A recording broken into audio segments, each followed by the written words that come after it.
Yalnız sənə ibadət edir, yalnız səndən yardım diləyirik. İbn-i Qayyim Rahimullah bu ayə haqqında denilmişdir. Kur'an Fatiha'ya göre Fatiha'da İyyâke na'budu ve İyyâke nestaîn.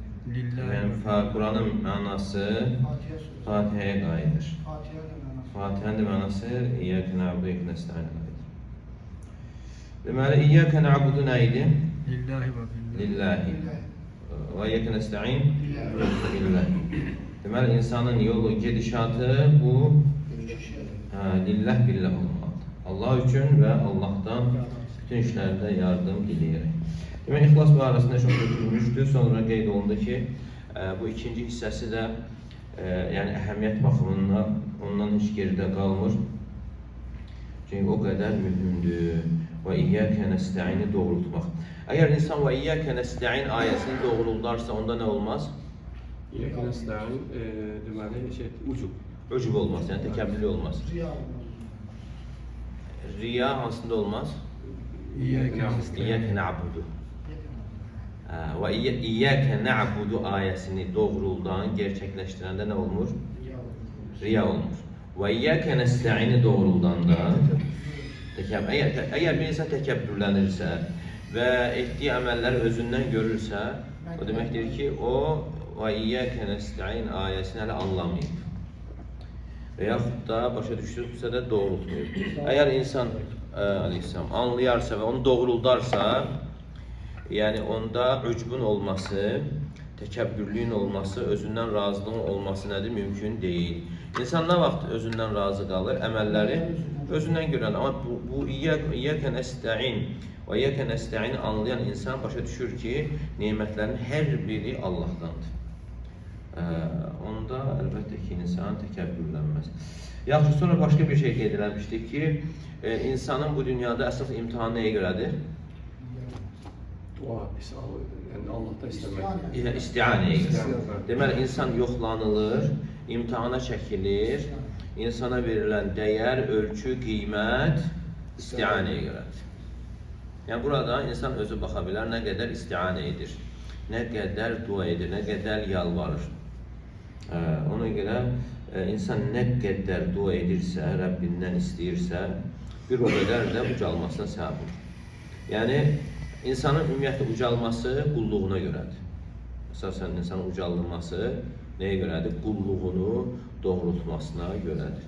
Və qulluğu da ortaya qoyan ən bariz əməl nədir? İstianə, yəni duasıdır, onun yalvarmasıdır. Çünki insan bədənində olan, necə ki İbn-i Qayyim Rahimullah buyur, bədənində olan hər bir zərrəci ilə Rəbbinə möhtacdır. Deməli, bunu bilirsə, möhtacdırsa nə etməlidir? O möhtaclığını ortaya qoymalı, izhar etməlidir. Və bunu da izhar edən onun yalvarması, duası. Yaxşı, sonra nə gəldi, götürdük? İhdina sıratal müstəqim. Və bundan sonra, deməli, Fatihə surəsində birinci nə gəldi? Tərif. Elhamdülillah Rabbil aləmin. Allah Teala özünü tərifləyir. Fikir orada gəlmədi ki, qul elhamdülillah. Qul huvallahu əhədən. Burada nə gəldi? Birbaşa Allah Teala elhamdülillah Rabbil aləmin. Allah Teala özünü tərifləyir, değil mi? Allah Teala özünü tərifləyir və eyni zamanda öyrədir ki, necə tərifləmək lazımdır. Elhamdülillah Rabbil aləmin mənası necə oldu? Aləmlərin Rəbbi olan Allah həmdə layiq. Çünki mənəvi şeylərdə aiddir, deyilmir və yaxud məxsusdur, deyilmir, nə deyilir? Layiqdir, deyilir. O məxsusdur, nə də deyilir? Görsənən, hissi, müşahidə olunan şeylərdə deyilir. Məsələn, maşın filan kisə məxsusdur. Ev məxsus, çünki görünür də. Amma mənəvi şeylər onda deyilir, layiqdir. Ar-Rahmanir-Rahim mərhəmət və rəhimlidir. Məlik yevmiddin din gününün saat. Din günü nədir? Haqq hesab günü. Din, haqq hesab deməkdir. Demək, bura qədər nədir? Tərifdir. Sonra gəlir İyyâke na'bud və İyyâke nestaîn. Biz yalnız sənə ibadət edir və yalnız səndən yardım dilər. Bu isə nədir? İnsanın qulluğunu ortaya qoyması, acizliyini, kasıblığını, möhtaclığını izhar etməsidir. Və sonra nə gəlir? Dua gəlir. Deməli, insan digər dualarda da belə etsə, duası nə olar? Dua qəbul olar. Ona görə birinci insan duada Allahı tərifləməli, sonra özünün qul olduğunu, aciz olduğunu, kasıb olduğunu, möhtac olduğunu Rəbbinin qarşısında izhar etməli və sonra duaya keçməlidir. Başlayan kimi onu ver, bunu ver, yox. Başlayanda birinci təriflər, sonra etiraflar və sonra inşallah gəlir nə? İstək, dua. Salavat da aiddir mənə. Salavat da o təriflərin içərisindədir. Salavatdan tərifin içərisində. Yaxşı. Hidayət sözünün mənası nə idi? Hakkı bilip hakka bağlanmak. Haqqı bilib haqqa əməl etmək. Allah'tan yardımı gelmesi. Və hidayət həmçinin Allahın yardımıdır. İhdina sıratal müstəqim. Allah Teala gün ərzində 5 namazdır. 5 namaz neçə rükətdir? 17 rükət. 17 rükəti 17'sində də bizə fərz edib ki, yəni bu duanı oxumalı. Və bu nəyi bildirir? Sabit kalmak. Yəni bu duanın nə qədər əhəmiyyətli olmasını bildirir. Yəni Allah Teala fərz edib ki, yəni insan 17 rükətin 17'sində də ihdina sıratal müstəqim desin. Yaxşı sual verəndə ki, bəziləri deyir ki, əgər insan hidayət olubsa, namaz qılırsa hidayət olub. Və hidayət olubsa nə üçün? Nə üçün hidayət istəyir? Buradakı mənası nədir? Qısaca olaraq Allah'tan sabitliyi və təfsilatı bilməyi istəmək. Və onu geniş şəkildə İbn-i Qayyim Rahimehullah deyir, neçə şey əhatə edir özündə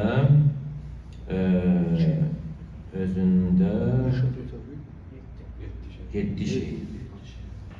7 şey əhatə edir. Birinci nə idi? Səhih elm. Sən ihdina sıratal müstəqim dediyin zaman Allah'tan nə istəyirsən?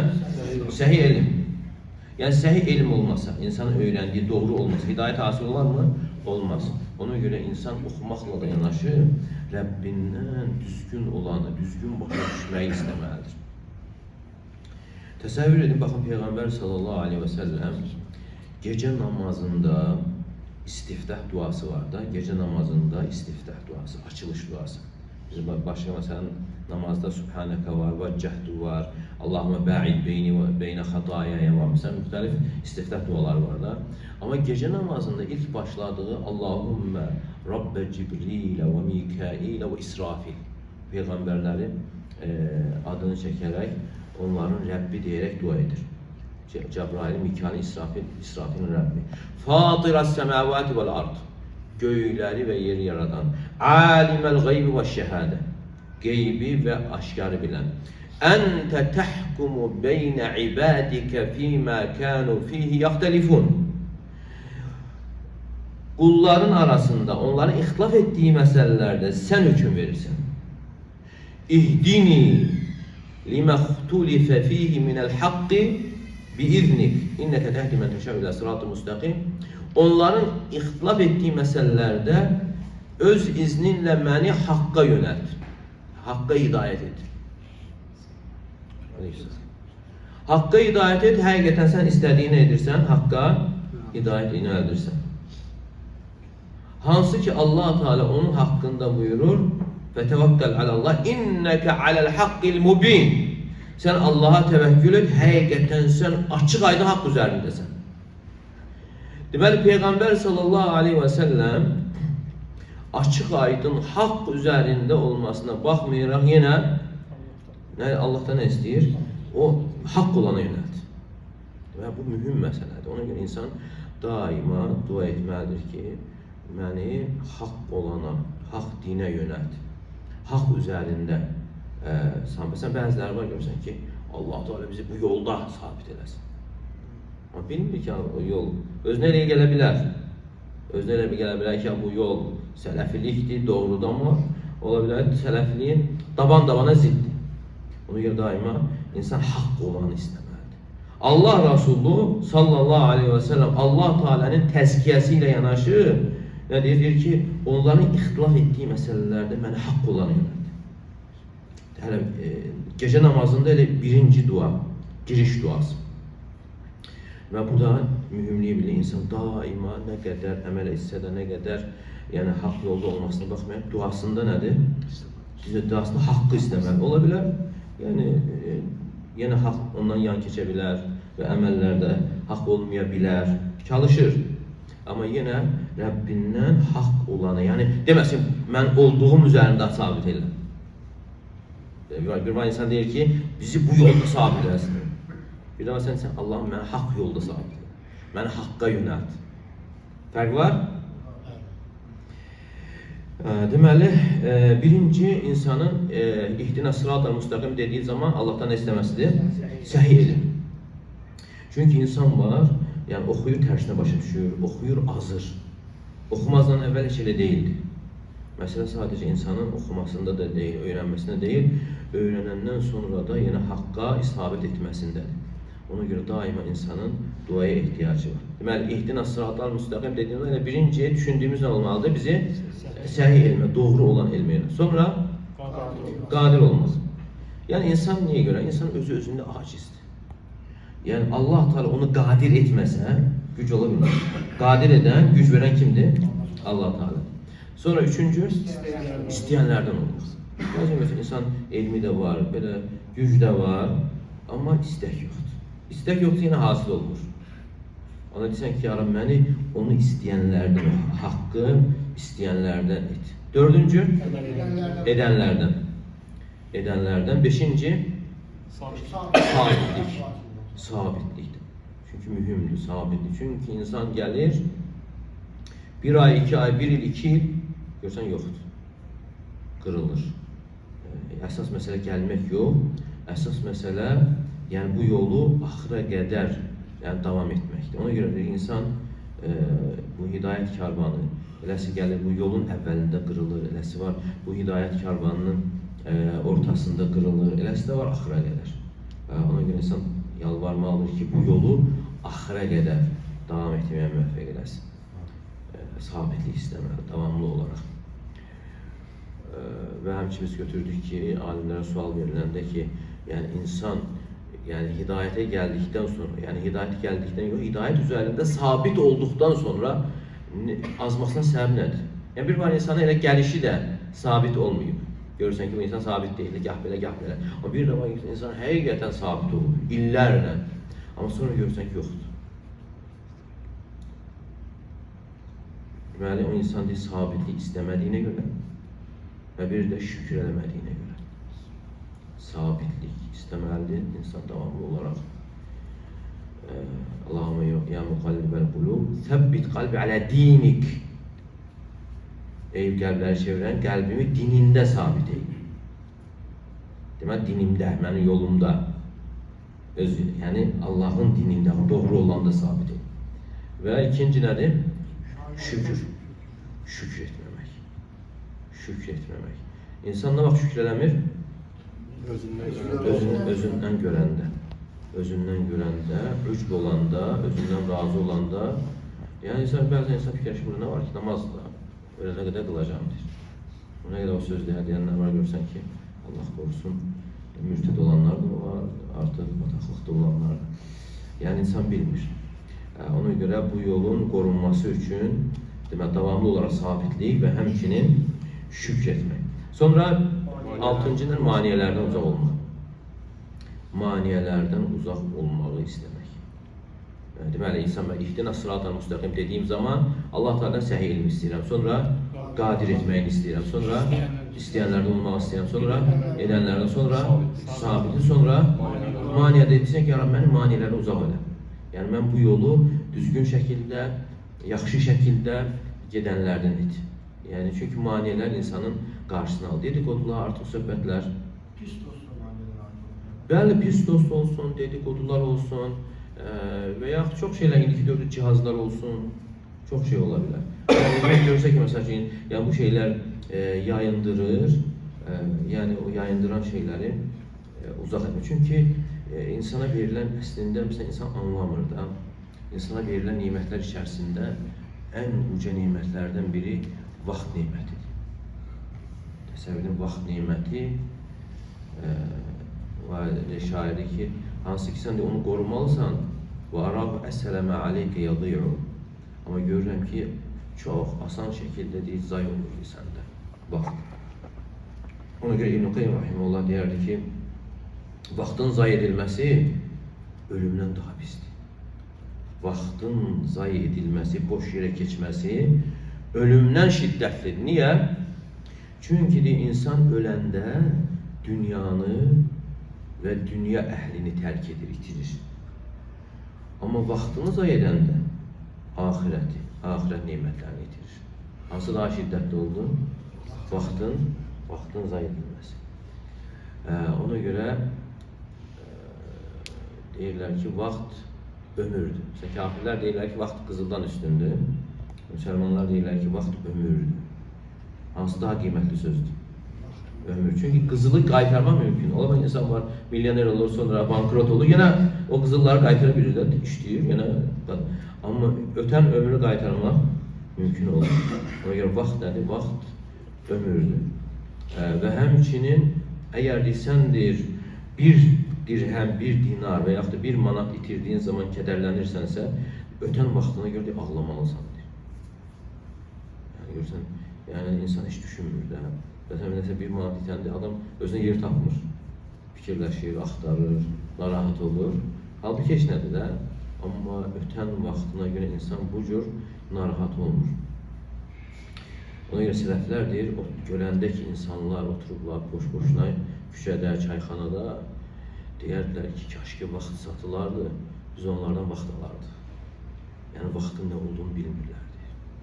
Çünki mömin insan əslində boş vaxt olmamalıdır da. Yəni, bilir ki, bu hər an insan üçün, mömin üçün dəyərdir. Dəyərlidir, qiymətlidir. Ona görə hədisdə Peyğəmbər sallallahu aleyhi və səlləm buyurur ki, Ni'mətəni məğbunun fihimə kəthiru minənədir. İki nimət vardır ki, insanlar bunun haqqında şiddətli şəkildə aldanmaqdadırlar. As-sihhatu vəl-fəraq, sağlamlıq və boş vaxtdır. İki nimət, qabın nədir? Qabın, məğbun sözü ərəb dilində şiddətli aldanmağa deyir. Misal olaraq, elə bil ki, 1 manatlıq dəyərində olan bir malı 10.000 manata almağın kimi.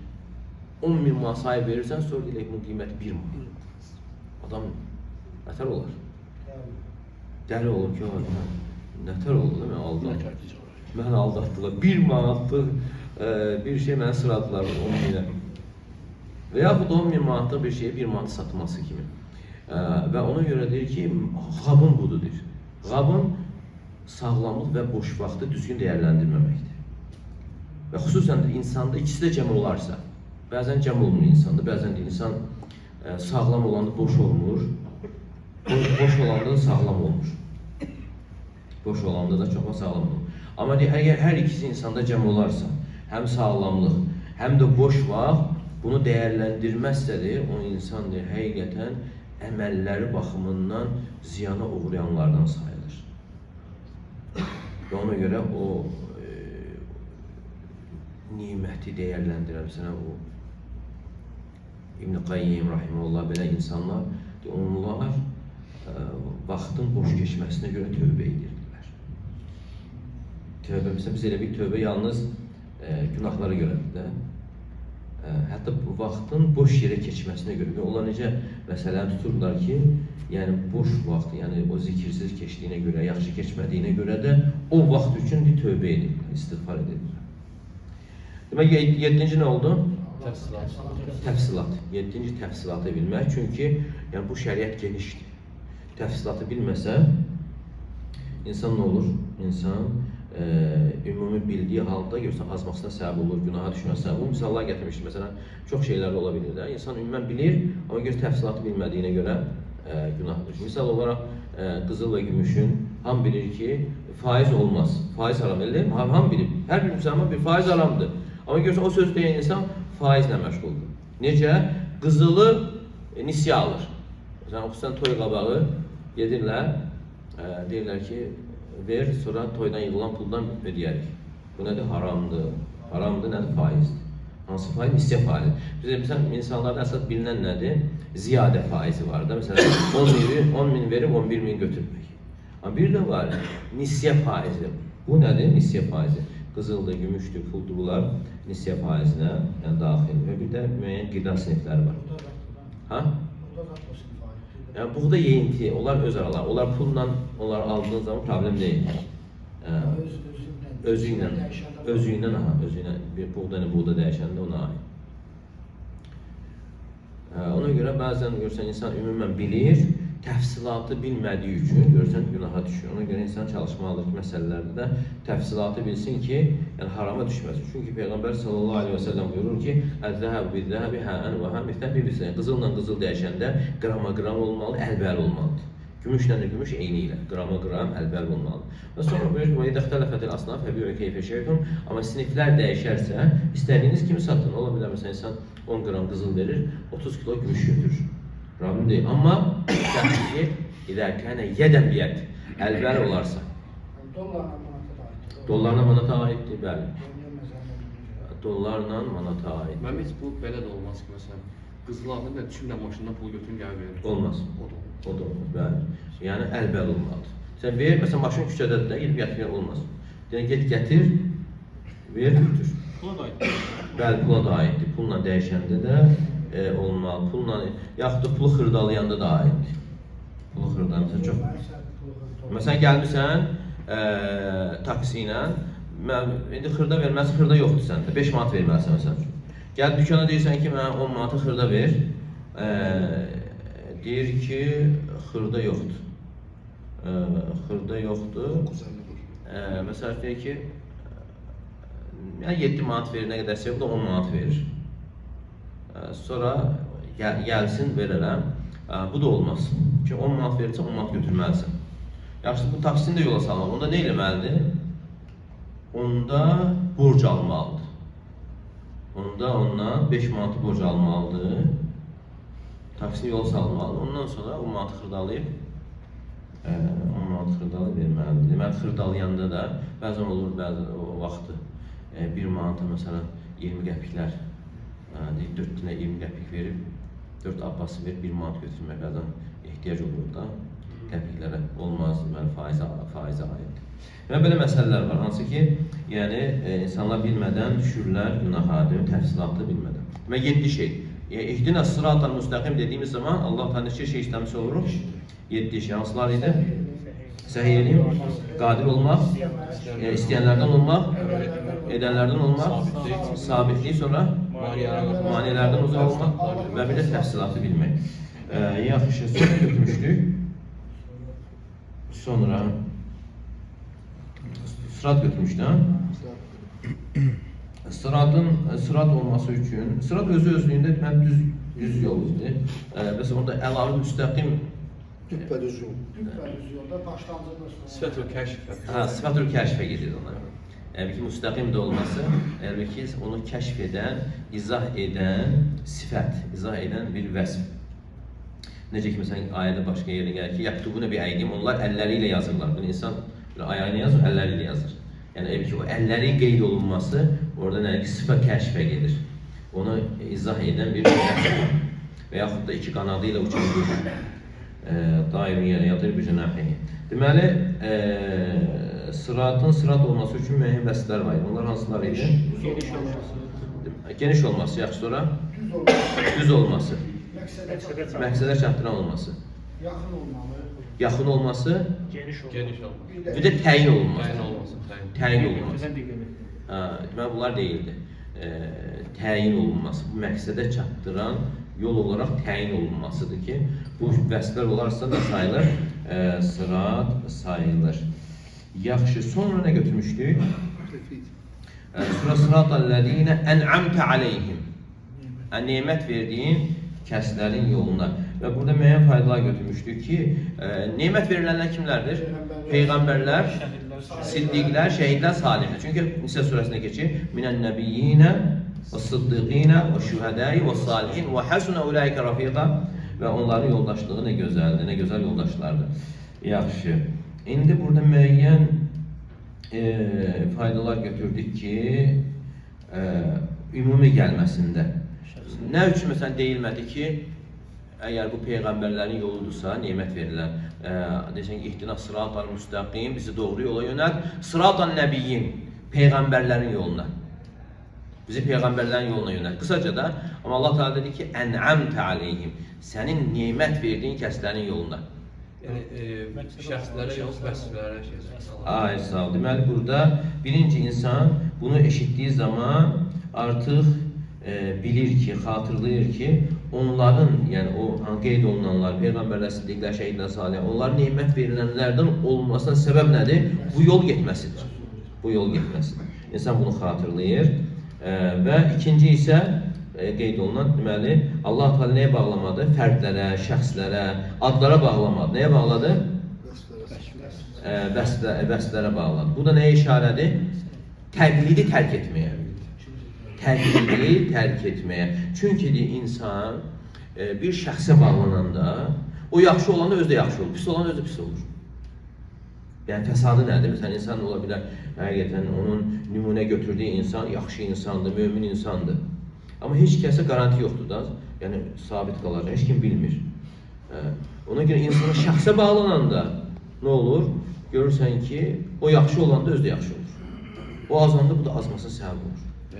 Amma vəsf olanda artıq fərqi yoxdur, o azdır, azmadır. Çünki vəsfə uyğun, yəni yolunu davam etdirir. Və bu da dəlildir ki, yəni şəxslərə bağlanmaq olmaz. İbn Məsud radiyallahu anh deyərdi ki, yəni kim nümunə götürmək istəyirsə, ölənləri nümunə götürsün. Çünki diri insanın fitnə... Hal dəyişə bilər, bəli. Yəni fitnəyə düşməsinə yəni zəmanət yoxdur ki, yəni o düşməyəcəkdir. Hər an, çünki fitnə hər an ola bilir. Hər an. Yəni Allah Teala qorumasa, fitnə hər an olur. Təsəvvür edin ki, Peyğəmbər sallallahu aleyhi və səlləm buyurur ki, "Lə yaxluvannə racun bi imratin illə kənə thəlithəhumə şeytan." Yəni bir kişi qadınla tək qalarsa, üçüncü şeytandır. Yəni nə vaxt ki, insan naməhrəm görmür, necə salamatdır, rahatdır. Amma bir otaqda, bir yerdə naməhrəmlə qaldısa, görürsən insanın qorunması çətinləşir. Avtomatik qəlbini qoruması, gözünü qoruması. Hətta şeytan gəlir, deyir ki, ola bilsin, bu sənin zövcəndən də gözəldir. Yəni belə şeylər gəlir. Yəni o qədər təhlükəlidir. Elə bil ki, yəni nəyə bənzədirlər? Barış çəlləyinə. Barış çəlləyi. Yəni istənilən an partlaya bilir də. Və ona görə insan salamat qalması hardadır? Uzaq olmasından. Ona görə Səid Museyyib rahimehullah. Hansı Səid Museyyib atası sahabi olub, özü tabiindir. Tabiin, qızıl əsrdə yaşayıb və abid insan olub, alim insan olub. Və bununla yanaşı nə deyir ki, mənim 80 yaşım var. 80 ilin 50 ilini işə namazın, dəst namazını sübhü qılmışam. Amma deyir, yenə deyir, qadın fitnəsinə əmin deyiləm. Başqa birisi deyir, mənə deyir, bütün dövlətin maliyyəsini tapşırsınlar, mən qoruyaram. Amma qadın məsələsini deyir. Nə qədər təhlükəlidir də. Yəni, bax ki, bu insanlar bunu deyirsə, sözü təvazükarlıqlarından deyirlər, bundan sonra kim arxayın ola bilər, problem yoxdur.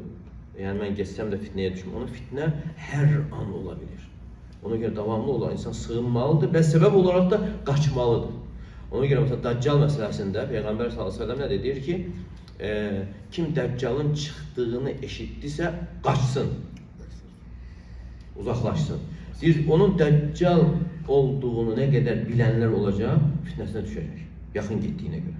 Deməli, insanın qorunması həmişə uzaq getməsinə, fitnələrdən, günahlardan, asiliklərdən uzaq olarsa salamat qalır.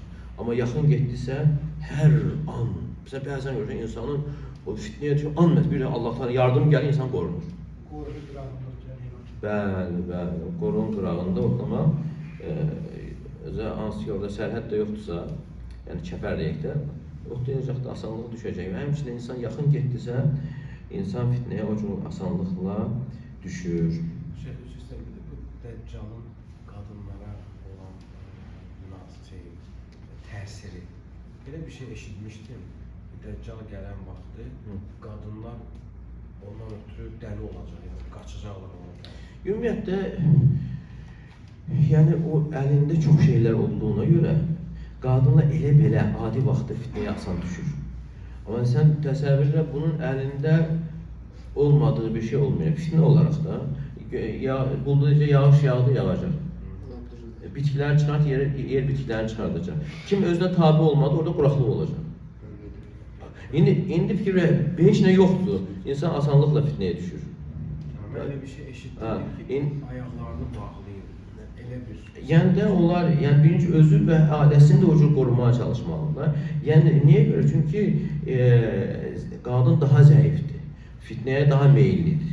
Xüsusən biraz zəiflik oldusa, yəni əgər bunun kislorod kəsilirsə, heç nə quraqlıq, istəyəcək ora qaçsın da fitnə. İndi məsələn, hələ indi heç nə yoxdur. Yəni, hələ hamı heç aclıq yoxdur. Ha? İndini özünə, yəni gör onda necə? Onu Allah qorusun. Ona görə yəni yer üzərində gələn fitnələr ən böyük olacaq. Sonra üçüncü fayda nə idi? Yəni Ən'amtə deyiləndə tək peyğəmbərlər yox, hamısı, bütün təbəqələr bura aid olmuş olur. Bütün yəni tək peyğəmbərlər yox, yəni siddiqlər də, şəhidlər də, salihlər də və digər imanı olan insanlar da yəni bu təbəqəyə, bu qismə aid olmuş olur. Sonra burada qalmışdı deyəsən. Və bundan sonra bir fayda gəlir. Yəni Allah Teala bu ayədə sıratı, yolu kimə mənsub edir? O yolu gedənlərə. Sıratəl-ləzīne ən'amtə aleyhim. Sənin nemət verdiyin kəslərin yoluna. Quranda bəzən sırat, yol Allaha izafə olunur, nisbət olunur. Hansı ki o yolu çəkən, əmr edən, göstərən Allah Teala'dır. Necə ki Allah Teala buyurur: "Və enne hada sirati." Bu mənim yolumdur. Müstəqimən fəttəbi'u, yola tabe olun. Və başqa ayrı sıratillah, Allahın yolu. Və bəzən də o yolu gedənlərə nisbət olunur. Sıratəl-ləzīne ən'amtə aleyhim, sənin nemət verdiyin kəslərin yoluna. Və burada da həmçinin bir sual ortaya çıxır ki, məl hikmət min zikri rafiq aləs-sırat. Deməli, o sıratda, o yolda yoldaşların zikr olunmasına hikmət nədir? Yolda yoldaşların zikr olunmasına. Nemət verdiyin kəslər. Nemət verdiyin kəslər. Nemət verdiyin kəslər, deməli, burada yoldaşlar var da. Hansı ki, bunlar bu yola düşüblər. Bunların zikr olunmasından hikmət nədir? Necə ki, bundan öncə də müəyyən qədər qeyd olundu ki, doğru yola düşən insan, doğru yolu axtaran insan elə bir yol axtarır ki, insanların çoxu başqa yoldadır.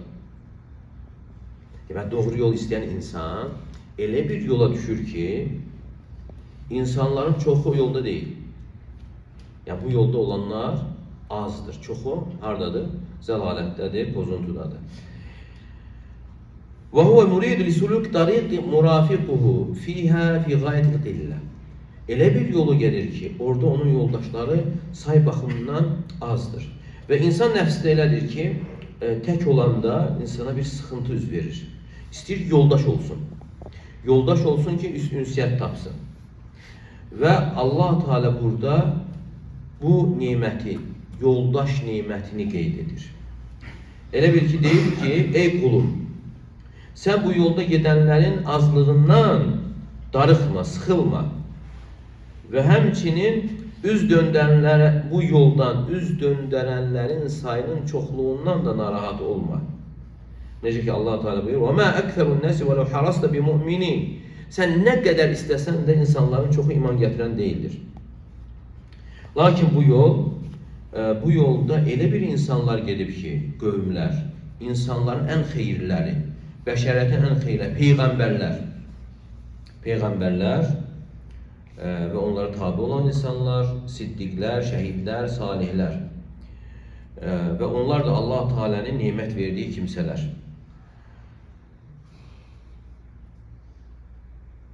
Və ümumi götürəndə çoxdurlar, amma müəyyən dövrlərdə isə az ola bilir.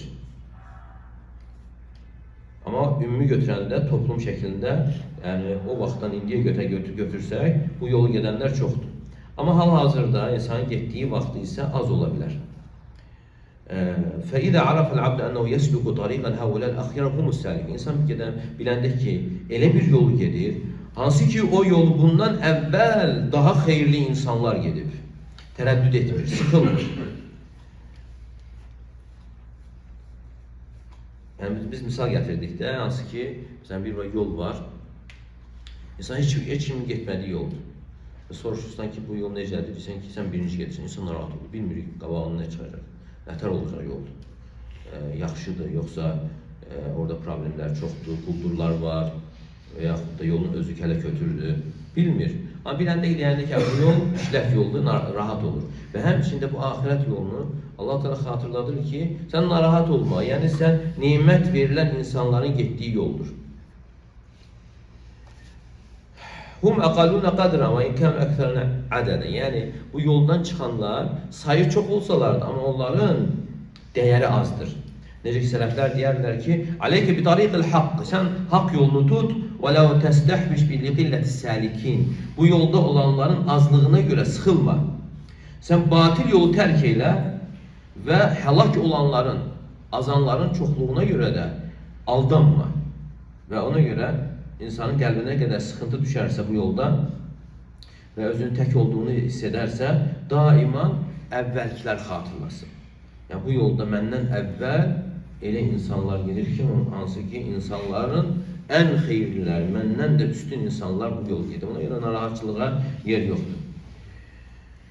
Demək, bu yolu Allah Teala özü çəkib və bu yolda çoxlu təfsilatlar vardır.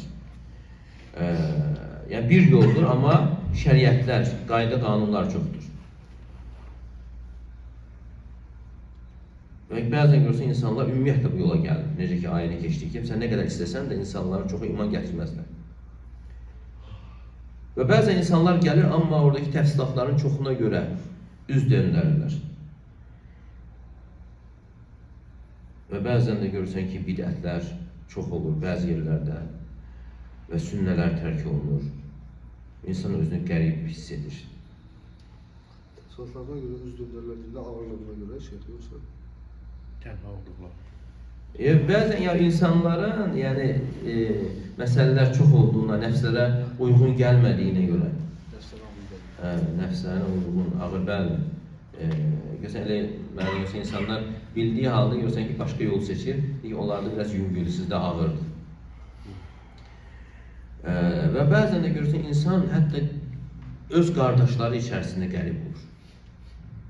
Bir var, məsələn, başqa iman gətirməyənlər içərisində. Ona görə o hədisə baxdığımız zaman alimlər gətirir ki, insanın qəribliyi İslam əhli içərisində olacaqdır. Necə ki, hədisdə keçir ki, Bədəl-İslamu qaribən və seyudu qaribən. İslam qərib olaraq başlayıb, qərib olaraq qayıdacaqdır. Fədubə lil-qurabə. Xoş halına o qəriblərin. Xoş halına o qəriblərin.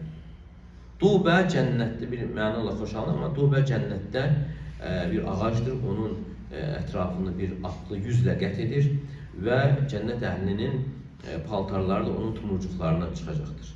Yəni, belə bir müjdə gəlir. Fətubə lil-qurab, xoş halına o qəriblərin. Yəni, Peyğəmbər sallallahu aleyhi və səlləm tezə çıxdığı zaman ona da qərib idi. Ona da belə baxırdılar. Və axır zamanda da belə olacaqdır. Və bəzi rivayətlərdə gəlir ki, kimlərdir onlar? Əl-ləzīnə yasluhunə idə fəsədənnəs. İnsanlar körlandığı zaman salih olanlardır. Və digər rivayətdə isə əl-ləzīnə yuslihunə mə əfsədənnəs. İnsanların körladığını düzəldənlərdir. Deməli, bu qəriblikdir, hardadır? Bu qəriblik İslam əhlinin içərisindədir. Görsən, yəni insan çalışır, dində gələn, sünnədə gələn şeyləri rəayət eləsin, ona qəribə baxırlar. Baxan kimdir? Başqaları yox. Özünkilər. Ona görə bəzən insana belə ağır gələ bilir, amma bilsin ki, bu Peyğəmbər s.ə.v sünnəsidir və daha xeyirli insanlar buna əməl edib, sahabələr və bu yolda gedən insanlar. Ona görə çox vaxt insanın zəifləməsi səbəb nə olur? Zəifləməsi ətrafa baxması olur. Ətrafa. Onda zəifləyir ki, filan kəs belədir, filan kəs belə, filan kəs belə, özünü üstün görür. Ona görə insan özünü tanıması üçün hara baxmalıdır? Özünü tanıması üçün ora baxmalıdır. Peyğəmbər s.ə.v sahabələrə, o qızıl dövrdə yaşayan insanlara. Sonra burada bir fayda var ki, Sırat-əl-ləzīnə ən'amtə aleyhim. Nemət verdiyin kəslərin yoluna neməti Allaha isnad etdi. Sırat-əl-ən'amtə sən. Və bu da ona görədir ki, bu hidayət, tövfiq hidayətidir. Yani çünki hidayət götürmüş neçəyə bölünür? Fikir hansıdır? İrşad oldu. İrşad hidayəti, bir də tevfiq hidayəti. İrşad nədir? İrşad insanlara ait. Yol göstərmək, izah etmək, yol göstərmək. Bu kimə aiddir? İnsanlara. Peyğəmbər sallallahu əleyhi və onun ardınca gedənlər hər birisinə aiddir. Tevfiq hidayəti isə kimə aiddir? Allaha aiddir. Tevfiq nədir?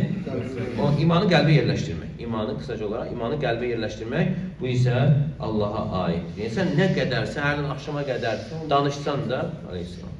Yəni əgər Allah Teala onun qəlbinə yerləşdirməsə, mümkün deyil. Ona görə Allah Teala ayətində buyurur: "İnneke la tehdi men ahbabte, velakin Allah yehdi men yasha." Sən sevdiyini hidayət edən deyilsən, lakin Allah Teala istədiyini hidayət edir. Çünki hidayət Allahın lütfüdür. Allah Teala onu istədiyinə bəxş edir. Bu da Allah Teala'nın lütfüdür. Bax burası bir incəlik var burada. Bu Allah Teala'nın kimisə hidayət etməsi, bu Allah Teala'nın olan lütfüdür. Allah Teala kimisə hidayəti məhrum edərsə, bu Allah Teala'nın sırf ədalətidir. Yəni zülm yoxdur. Burada nə yoxdur? Burada zülm yoxdur. Bax, bu mühüm məsələdir.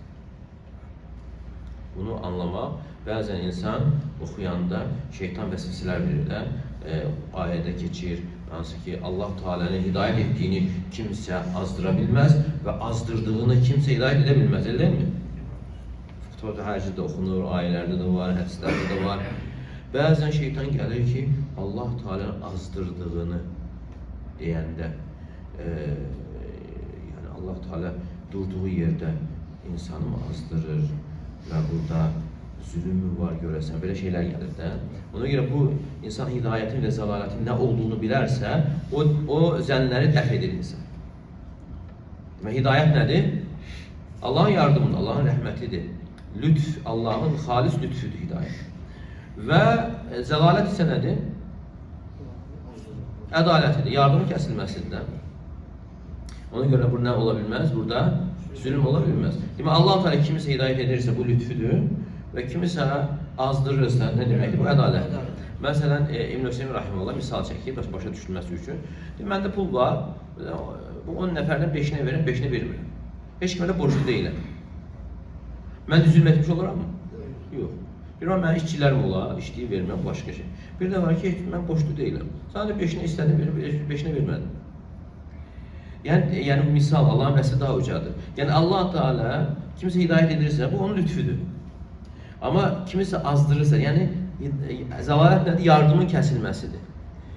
Yardım kəsilməsi, o lütf kimə aiddir? Allah Teala özünə aiddir. Özünə aid olan bir şey kəsir. Və burada nə yoxdur? Zülm yoxdur. Burada nədir? Burada zülm yoxdur. Ona görə bunu biləndən sonra hidayət nədir, zəlalət nədir? Səndə o gələn o şeytani vəsvəsələr insan dəf edə bilir. Deməli, hidayət Allah Teala'nın sırf lütfüdür və zəlalət isə nədir? Yardımın kəsilməsi, bu da ədalətidir. Ədalətidir. Yəni zülm ümumiyyətlə bəzən qardaşlarda olur bilmədən Allah Teala ona zülm eləsin, belə yəni sözlər deyirlər, amma bu düzgün deyil. Yəni Allah da əsla heç kimə zülm eləmir. Əzab verir. Əzab verməsi ədalətidir. Cəhənnəm Allah Teala ədalətidir. Allah Teala öz rəhməti ilə cənnətə daxil edir, ədaləti ilə cəhənnəmə. Rəhməti ilə hara? Cənnətə. Ona görə deyilir ki, əgər Allah Teala bizimlə öz ədaləti ilə davransa, ham məhv olar. Bəzən dualar var. Qadınların dualarından. Allah layiqini versin deyir. Var mı birisi? Belə baxanda zahirə pis çıxmır. Allah deyirsən, Allah ona layiq nə layiqsə onu versin. Əgər Allah Teala insana layiq olan verərsə, insan məhv olur. Bədduadır. Bəddua sayılır. Allah ona layiq. Amma bugün insan rəhm istəməlidir. Lütf istəməlidir. Ona görə Allah Teala bizimlə, öz ədaləti ilə, yəni bizim layiq olduğumuz şəkildə davranarsa, hamı məhv olur. Şeyx, orada qahr istəmək. Nə istəmək? Qahr olan qəhr edən. Ya əzab ver, başqa. Yəni, əzab, məsələn, düşmənlərə əzab ver. Əzab istəyə bilərsən, bəla istəyə bilərsən. Ki, düşmənlərə də, kafirlərə, müşriklərə, yahudilərə, hansı ki, müsəlmanlar düşmənlərdə, insan bu başqa şey. Amma Allah Teala əzab verir, cəhənnəmi də Allah Teala'nın cəhənnəmdə yandırması da ədalətidir. Əsla zülm ola bilməz. Hətta o əhli özü etiraf edəcək ki, bəli, yəni biz bura yəni öz əməllərimiz Bəli. Ayet çıxartıldı, Allah'ın yarattığı məsajını, söz ancaq kazandığı Yəni ayələr çoxdur. Və mə rabbuka bizallamin lil abid. Sənin Rəbbin əsla qullarına, bəndələrinə zülm edən deyildir. Ona görə yəni insan, yəni doğulan gündən və yaxud həddi bunlardan gündən bütün ömrünü səcdədə keçirsə, bir nemətin əvəzini vermək mümkün deyil. O ki, qaldı bu saysız hesabsız nemətlər. Yaxşı, bundan sonra keçək başqa bir faydaya. Və əmməl in'am, o ki, aldı in'am, nemət vermək. Nemət vermək, neməti çatdırmaq. Nemət elə bir haldır ki, insan ondan ləzzət alır. Xoş yaşayışdan, maldan və insana xoş gələn hər bir şeydən ləzzət aldığı bu nemətdən sayılır. Əgər orada zərər yoxdursa, zərər yoxdursa nemətdir. Yox, əgər orada zərər varsa, hətta insana ləzzət versə belə, yəni o nemət yox, o niqmə sayılır. Bura ni'mə, bura niqmə. Ni'mə nemətdir, niqmə bəladır. İntiqam sözü var da, intiqam sözünün kökü odur. Niqmətun intiqam. Yəni niqmə bəladır. Ona görə deyilir ki, ruzi nemət bölümündən daha genişdir. Ola bilər ruzi olsun, amma nemət olmaz.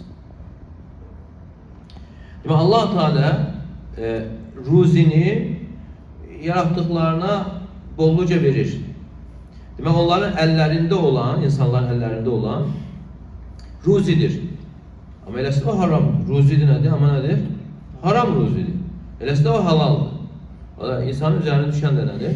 İnsanın üzərine düşən haram tərk etməsidir. Lən təmutə nəfsun həttə təstəvfiyə rizqaha və əcələhə. Heç bir canlı ruzisi və əcəli tamamlanmadıqca ölməyəcəkdir. Ona görə Peyğəmbər sallallahu əleyhi və səlləm nə buyurur?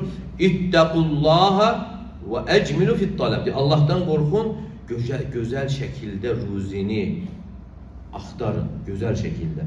Yəni ruzinin yubanması, gecikməsi sizi onu düzgün olmayan formada əldə etməyə vadar etməsin.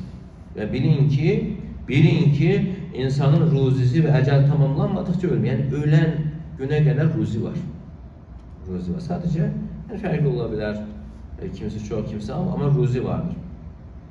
Deməli, insan əldə etdiyi, əlində olan hamısı ruzidir. Lakin insan haramdan çəkinməlidir. Amma nemətə gəldikdə isə, nemət artıq o problemlərdən uzaq olandır. Fəhədəllədi yəsiriq lə yuqalə hədis sərixə nemət. Məsələn, birisi oğruyur. Oğurladığı şey deyə bilmər, nemətdir. Nemət deyək. Deyir ki, o haram ruzidir. Haram ruzidir. Deməli, ruzi ilə nemət arasında nə var? Fərq var. Və leysə bi ni'məl huvə niqmə. O nemət deyil, niqmə, başına bir bəladır. Onu əldə etdiyi. Necə ki, hədisdə Peyğəmbər sallallahu əleyhi və səlləm buyurur: "İnnəmə hiyə qit'atun minən-nar." O cəhənnəmdən oddan bir parçadır. Ona görə mübahisəyə gələndə ola bilər ki, sizdən biri mübahisədə, danışığında bəlağətli olsun. Mən onun danışığına əsasən ona hökm verim. Amma bilsin ki, əgər o haqsız yeri götürürsə qardaşından bir şeyi, o özünə oddan bir parça götürmüşdür. Ola bilər kimsə danışığında bəlağətli olur. Haqsız olduğu halda ortaya haqlı çıxır. Və Peyğəmbər sallallahu əleyhi və səlləm qazi də ortaya çıxana görə hökm verir. Amma xatırladır ki, yəni o bilirsə belədir, ona oddan bir parça kəsmiş oluram, istəyir götürsün, istəyir tərk eləsin. Yəni insan da hiləgərliyi ilə bir şey əldə edərsə və yaxud da düzgün olmayan yolla o bəladır, oddan bir parçadır. Ona görə Peyğəmbər Allah Teala buyurur ki, o qızıl və gümüş yığanlar haqqında, hansı ki onun zəkatını vermirlər. Fəbəşşirhum bi'azabin əlim. Onları ağırdıcı əzabla müjdələr. Yawma yuhma alayhi fi nari cehennəm. Onlar onların yığdığı qızıl gümüş cəhənnəm odunda qızdırılacaqdır. Fətukva biha cibahum və cunubuhum və zuhuruhum. Və sonra qızdırıldıqdan sonra onların yanlarına, alınlarına və kürəklərinə dağ vurulacaqdır. Hədə mə kənəstum li anfusikum fəzuqu mə kuntum təknizun. və sizin de özünüz üçün yığdığınız budur. Dadın indi onu yığdığınızın əzabını. Yəni hər bir halda nemət həm aza, həm də çoxa deyilir. Ona görə bəzən bu qrammatik baxımından məsələn Allahın neməti, ərəb dilində belə bir qayda var da, nemət izafə ilə gələrsə cəmi bildirir. Məsələn Allahın neməti, neməti deyiləndə ni'mətallah ərəbdə, ərəb dilində bu nəyi bildirir? Nemətlər deməkdir də, bir nemət yox. Cəm deməkdir. Ni'mətallah, Allahın neməti deyildiyi zaman, yəni Allahın nemətləri mənasındadır. Bu ərəb dili qaydalarından. Yaxşı, nemətlər sözsüz çoxdur. Və intəaltı nemətəllah la tuhsuha. Siz nemətləri sayacaq olsanız sayıb qurtara bilməzsiniz. Hər bir nemət ruzidəndir, amma hər bir ruzi nemət deyil. Demək, hər bir ruzi nemət deyil, bəli. Amma hər bir nemət ruzidəndir. Hər bir nemət ruzidir, bəli. Hər bir nemət ruzidir. Çünki ruzinin halal olan da var, haram olan da var. Amma bu da incəliklərdəndir. Yaxşı, bu uzaqdır biraz. Sonra nemət verilənlər haqqında gələcək. Onlar kimlərdir? Nemət verilənlər biraz izah gəlir. İnşallah bundan kifayətlənək. Suallar varsa götürək. Ondan sonra davam etdirək inşallah. Daha qutar az qalıb. Çox uzaqdır deyəsən, ha? Yəni çünki Fatihə surəsi mühümdür. Fatihə surəsi mühümdür. İnsan belə təfsilatla bildikcə əsas şeylər yəni məğzi anlayır və daha yaxşı başa düşməsin. Hələ indi gör biz götürdüyümüz nədir? İbn Qayyim Rahimehullah 3 cilt kitab yazıb. Bəli. Birincisi bu duz da şeydən sayılır. Yox, zəkat yox, şeydən. Dəyişmə. Faizdən. Əlbəttə. Bəli. Şey almaq eləmək. İkincisindəki ki, vida tavafən eləyəndən sonra gəlib silmək olar. Olar. Xırda şeylər olar, böyük şeylər. Böyle şey yəni ticarət Böyükdür, olmaz. yəni geniş ticarət eləməkdir. Biz bəzi özün üçün su alırsan, yəni yemək alırsan. Təbii ehtiyaclardan. Hə, o bir də var, yəni ticarət. İşte bir də manatla dollar məsələsi bu etdikləri, o necə olmaz? O nəyə, hansı halda o haramdır? Onlar əlbəl olmalıdır da. Əlbəl nağd olmalıdır. Okay. Məsələn deyirsən ki, dollar dəyişmək, burada məsələn ehtiyac var, dollar dəyişmək istəyirsən. Deyirsən, mən dolları ver, mən işlədim, sabah pulunu, real verəcəm sənə, olmaz. Real vermək istəyirsənsə, indi olmalıdır. Bəs borcu dollarla almışsansa, Ha, borc başqa, borc fərqlidir. Biləm. Yəni, borc başqadır. Məsələn, qardaşdan Dəyişməmişəm. qardaşım dollar almaq istəyir. Mən o gün necə oldu bizdə? Mən dollar almaq istədim. Yox, mən real almaq istədim, dirhəm. Bəli. Prosta dollar yuxarıda otaqdaydı. Qardaşa dedim ki, sən mənə 300 dollarlıq şey verir, dirhəm ver. Amma dollar otaqdadır. Bəli. O bir nəfər qardaş gəldi dedi ki, sən mənə borc kimi verirsən, mən də bu qardaşa borc verirəm bu pulu. Dolları gətirib mənə verəcək, mən də sənə pulu qaytaracağam borc. Ha, borc kimi ola bilər. Borc kimi olur. Amma dəyişmək kimi özü olmaz. Sən qalxmalısan yuxarı. Aha, gətirməliydim. Gətirməliydim.